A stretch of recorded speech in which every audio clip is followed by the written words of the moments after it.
सांगलीच्या जत नगर परिषद निवडणुकीसाठी दोन्ही राष्ट्रवादी एकत्र आल्यात।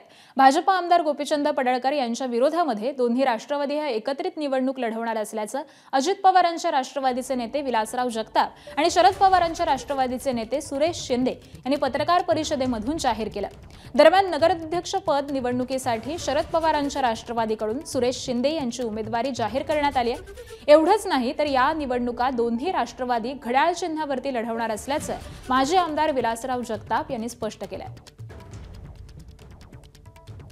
आमची आणि जगताप साहेबांची दोन राष्ट्रवादी काँग्रेस युतीहून या युतीमधनं आम्ही ही निवडणूक लढवत आहे। निश्चितपणानं जनतेच्या समोर एक चांगला अजेंडा घेऊन आम्ही जाऊ आणि निश्चितपणानं 23-0 करू हे आमचं हे आहे।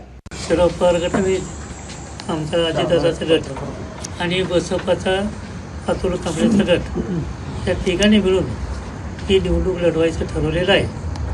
आणि याच्यामध्ये महत्त्वाचं म्हणजे घड्याळ चिन्हावर लढवायचं ठरवलेलं आहे। मग फक्त बसप आहे त्यांनी मात्र त्यांच्या हाती चिन्हावर लढवायचं ठरलं आहे। त्यांना जे सीटा मिळतील त्या पद्धतीने लढवतील।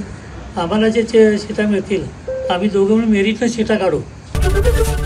एबीपी माझा, उघडा डोळे बघा नीट।